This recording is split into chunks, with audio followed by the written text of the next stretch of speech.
एक समय की बात है, हिंदू पौराणिक कथाओं के दिव्य लोकों में ब्रह्मांड के संरक्षक और रक्षक भगवान विष्णु रहते थे। उनका निवास स्थान वैकुंठ था, शांति और सद्भाव का क्षेत्र जहां वो शेषनाग की कुंडलियों पर विश्राम करते थे। जब भी ब्रह्मांड के संतुलन को खतरा होता था, भगवान विष्णु अपने दिव्य हस्तक्षेप के लिए जाने जाते थे।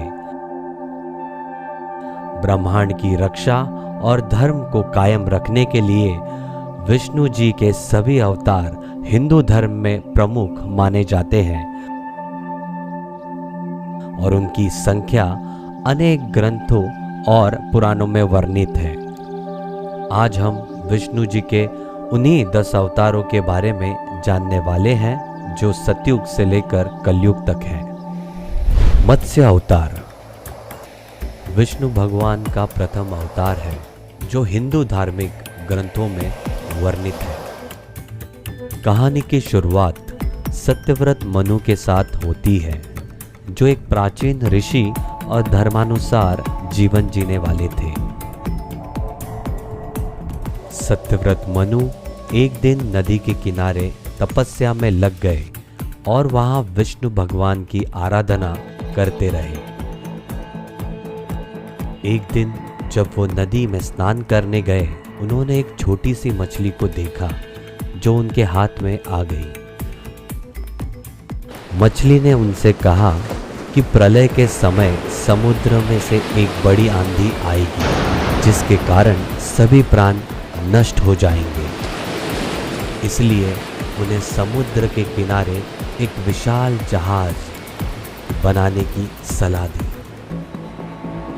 सत्यव्रत मनु ने मछली की बात मान ली और अर्क बनाने में लग गए।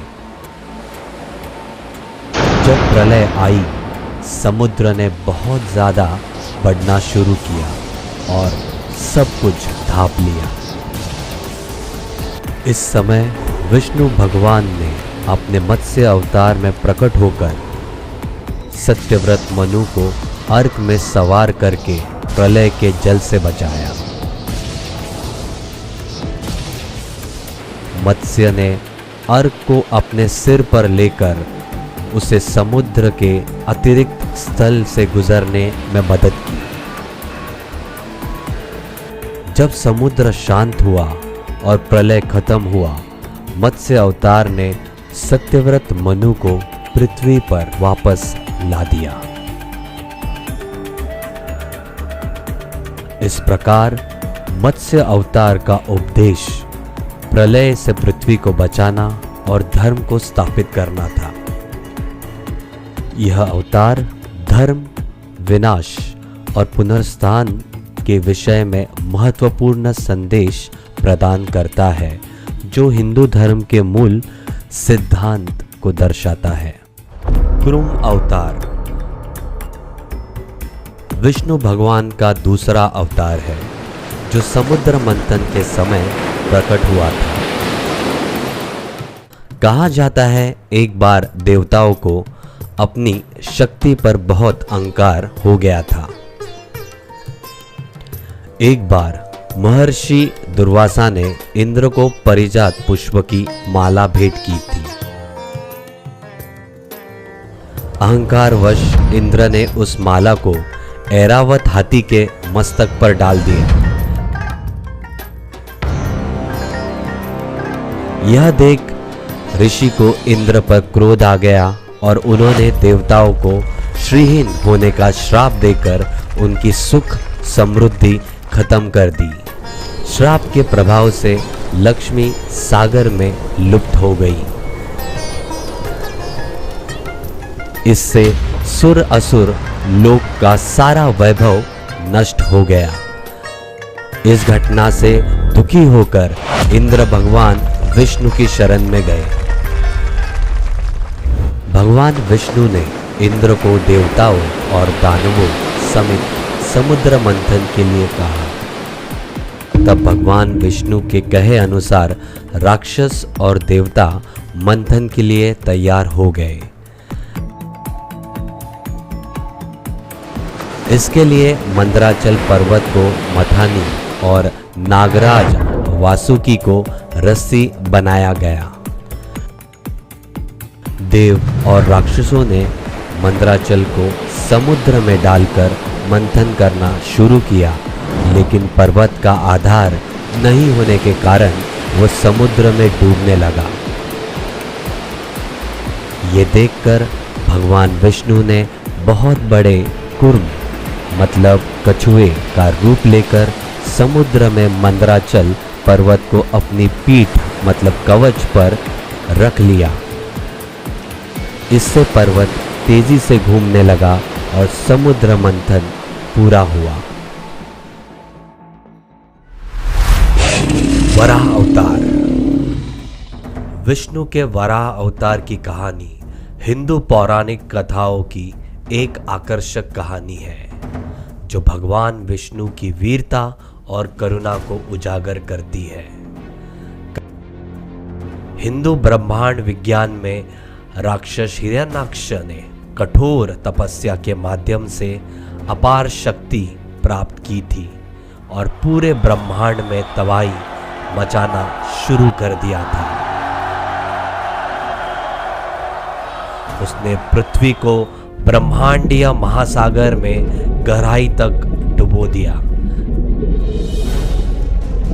जिससे असंतुलन पैदा हो गया और सभी जीवन रूपों को खतरा पैदा हो गया। पृथ्वी को बचाने के लिए भगवान विष्णु ने वराह अवतार के रूप में अवतार लिया। वराह ने समुद्र की गहराई में गोता लगाया, जहां हिरण्याक्ष ने पृथ्वी को छुपा दिया था। राक्षस ने वराह को देखा और उनके बीच भयंकर युद्ध हुआ।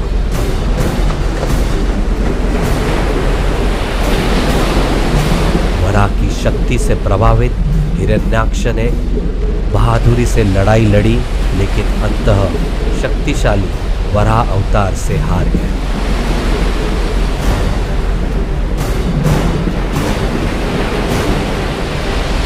हिरण्याक्ष को हराने के बाद वराह ने धीरे से पृथ्वी को अपने दांतों पर उठाया और उसे ब्रह्मांड में उसके सही स्थान पर वापस ले गए। इस कृत्य ने न केवल भूदेवी को बचाया, बल्कि पृथ्वी पर जीवन की निरंतरता भी सुनिश्चित की। वराह विष्णु के सुरक्षात्मक पहलू का प्रतिनिधित्व करते हैं, जो अपने भक्तों की रक्षा करने और संतुलन बहाल करने के लिए किसी भी हद तक जाने को तैयार है। नरसिंह अवतार मुख्य रूप से भागवत पुराण और विष्णु पुराण में पाए जाने वाली एक शक्तिशाली कथा है। हिरण्यकश्यप एक शक्तिशाली राक्षस राजा था, जिसने सृष्टिकर्ता ब्रह्मा की कठोर तपस्या के माध्यम से अपार शक्ति प्राप्त की थी। उसकी भक्ति से प्रसन्न होकर ब्रह्मा ने उसे कई वरदान दिए।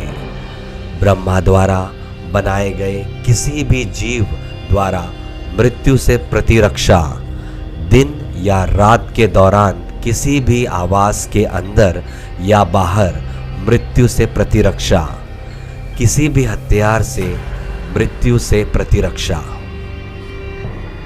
इन वरदानों से हिरण्यकश्यप अभिमानी हो गया और उसने खुद को ब्रह्मांड का सर्वोच्च शासक घोषित कर दिया।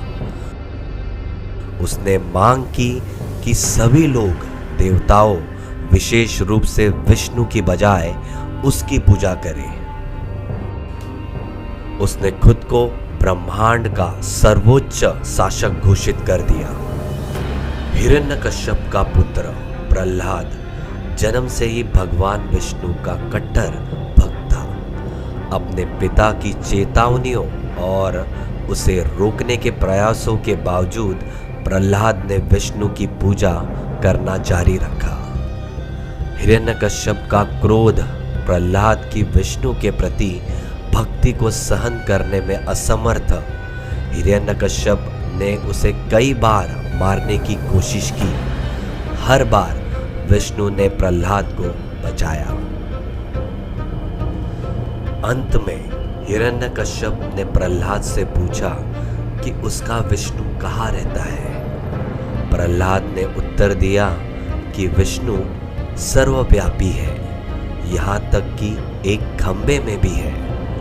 क्रोधित होकर हिरण्यकश्यप ने अपने महल के एक खंबे पर अपनी गदा से प्रहार किया।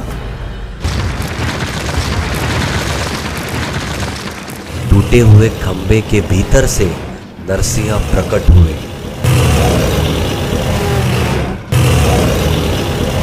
जो विष्णु का एक भयंकर रूप था। नरसिंह एक अनोखा रूप था, आधा मनुष्य और आधा शेर, जिसके पंजे हथियार जैसे थे। वह संध्या के समय, मतलब न दिन न रात, और दहलीज पर, मतलब न अंदर न बाहर, प्रकट हुए। उन्होंने हिरण्यकश्यप को पकड़ लिया, उसे महल के प्रवेश द्वार पर अपनी गोद में बिठाया और अपने पंजों से उसे फाड़ डाला, जिससे ब्रह्मा द्वारा दिए गए वरदान, मतलब किसी भी हथियार का उपयोग न करना, को पूरा किया जा सका। हिरण्यकश्यप को मारने के बाद भी नरसिंह का क्रोध कम नहीं हुआ।